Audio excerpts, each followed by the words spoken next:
মাননীয় স্পিকার, আমরাই বলি যে এই বাজেট বৈষম্যহীন, এই বাজেট জনবান্ধব, গণবান্ধব। তাহলে আমার প্রশ্ন, এ কেমন বৈষম্য শাপলার শহীদদের সাথে? বক্তব্য রাখবেন মাননীয় সদস্য মাহবুবা হাকিম, 348, মহিলা আসন 48। আপনার সময় 5 মিনিট। সালামু আলাইকুম, বিসমিল্লাহির রহমানির রহিম। ধন্যবাদ মাননীয় স্পিকার আমাকে কিছু বলার সুযোগ দেওয়ার জন্য। মাননীয় স্পিকার, 11 জুন 2026 কলরিত এই গ্যালারিতে মাননীয় অর্থমন্ত্রী যে ঐতিহাসিক বাজেট ঘোষণা করেছিলেন, আমি তার সমালোচনার খাতিরে সমালোচনা কিংবা বিরোধিতা করতে আজ এখানে আসিনি। এসেছি বাজেট সম্পর্কে আমার অজানা কিছু তথ্য জানার অধিকার নিয়ে।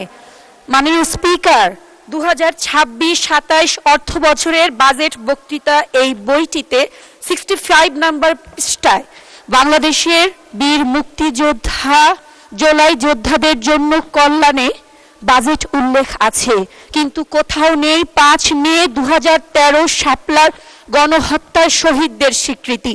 মাননীয় স্পিকার, আমরাই বলি যে এই বাজেট বৈষম্যহীন, এই বাজেট জনবান্ধব, গণবান্ধব। তাহলে আমার প্রশ্ন, এ কেমন বৈষম্য শাপলার শহীদদের সাথে? মাননীয় স্পিকার, উল্লেখ্য যে তৎকালীন যে 3টি রাজনৈতিক দল শাপলার শহীদদের স্বীকৃতি দিয়েছিলেন, তার মধ্যে আমাদের আজকের সরকারি দল বাংলাদেশ জাতীয়তাবাদী দল। আরো উল্লেখ্য যে অন্তর্বর্তীকালীন সরকারের সময় স্থানীয় সরকার প্রকল্প তাদের বাজেট থেকে জুলাই যোদ্ধাদের সাথে 18 অক্টোবর 2025 শাপলার শহীদদের কয়েকটি পরিবারকে এককালীন অনুদান দেওয়ার কার্যক্রম শুরু করেছিলেন। তাই মাননীয় স্পিকার, আপনার মাধ্যমে মাননীয় অর্থমন্ত্রীর কাছে আমার বিনীত অনুরোধ, বৈষম্যহীন এই বাংলাদেশে বৈষম্যহীন বাজেটে সব শহীদ সমান মর্যাদা পাক। এক লাইটেই নিশ্চিন্তে চলে দিনের পর দিন। Walton emergency bulb, the best emergency bulb.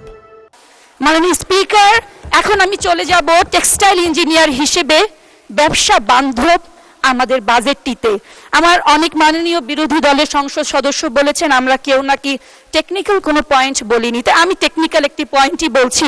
মাননীয় স্পিকার, আমাদের অর্থনীতির যে মূল চালিকা শক্তি, যা কিনা রপ্তানি আয়ের 85% এবং জিডিপির প্রায় 12% ধরে রেখেছে, সে আরএনজি এবং টেক্সটাইল খাতের সারা বছর বাজেটের দিকে তাকিয়ে থাকে শুধুমাত্র পলিসি সাপোর্ট, শুল্ক ছাড় নীতির জন্য। কিন্তু এই অর্থ বছরের বাজেটে সবচেয়ে বড় টেকনিক্যাল যেটা সংশোধন সৃষ্টি করেছে, চেঞ্জটা, তা হচ্ছে বন্ড লাইসেন্স ছাড়া শুল্ক মুক্ত কাঁচামাল আমদানির সুযোগ বাড়ানো। এমনকি 30% যে ভ্যালু এডিশনের শর্ত ছিল তাও পুরোপুরি তুলে দেওয়ার প্রস্তাব এসেছে। মাননীয় স্পিকার, আপনার মাধ্যমে আমি মাননীয় অর্থমন্ত্রীর কাছে জানতে চাচ্ছি, এই সিদ্ধান্তের ফলে আমাদের উইভিং, স্পিনিং, ডাইং, ফিনিশিং এবং অন্যান্য ব্যাকওয়ার্ড লিঙ্কেজ যে শিল্পগুলি আছে তা কিভাবে টিকে থাকবে? হাজার হাজার শ্রমিকের কর্মসংস্থানের দায়িত্বই বা কে নিবে? মাননীয় স্পিকার, এখন আমি চলে যাব মাদক দ্রব্যের বিরুদ্ধে আমাদের এই বাজেটের দিকে। আপনার অনুমতি নিয়ে আমি পর্যালোচনা করতে চাচ্ছি। বাংলাদেশ টোব্যাকো কন্ট্রোল অ্যাডভোকেটস এই সংগঠনটির দেয়া তথ্য অনুযায়ী তারা দীর্ঘদিন ধরে, জনস্বাস্থ্য বিশেষজ্ঞরা দীর্ঘদিন ধরে তামাকজাত, নিকোটিনজাত এসব দ্রব্য নিষিদ্ধের দাবি জানিয়ে এসেছেন, কিন্তু বর্তমান অর্থ বছরের বাজেটে সেই দাবি প্রত্যাহার করে এসব পণ্যকে করের আওতায় এনে কার্যত বাজারে এর বৈধতা সৃষ্টি করা হয়েছে। মাননীয় স্পিকার, সিগারেটের দাম বেড়েছে সত্য কথা, কিন্তু তার চেয়ে বড় সত্য কথা 75% সিগারেট বাংলাদেশের নিম্ন স্তরের মূল্যের বাজারে সৃষ্টি হয়, যেখানে দাম বেড়েছে মাত্র 2 টাকা। এই মূল্যস্ফীতির প্রেক্ষাপটে এই বৃদ্ধিটা আমাদের নতুন প্রজন্মকে ধূমপানে কতটা নিরুৎসাহিত করতে হবে তাকে সত্যি ভাববার বিষয় নয়। মাননীয় স্পিকার, এখন আমি চলে যাব একটু শিক্ষা খাতে, সময় অনেক কম, যদি মেহেরবানি করে সময় দেন আমি কৃতজ্ঞ থাকব।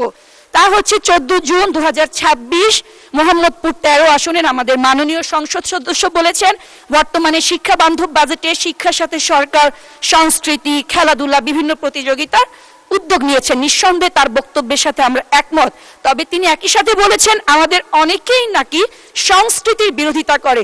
মানে স্পিকার, আপনার মাধ্যমে আমি আমার মাননীয় সংসদ সদস্যকে, প্রতিমন্ত্রীকে জানাতে চাচ্ছি, বিরোধিতা কখনো সংস্কৃতি তথা সুসংস্কৃতির সাথে হতে পারে না। বিরোধিতা হয় সংস্কৃতির নামে অপসংস্কৃতির সাথে।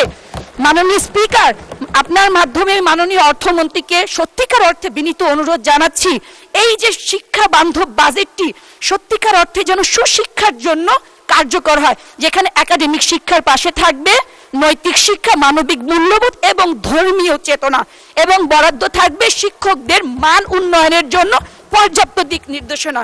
কারণ মাননীয় স্পিকার, এডুকেশন উইথ হ্যাপি। আপনার বক্তব্য খুব ভালো হয়েছে, আপনাকে ধন্যবাদ।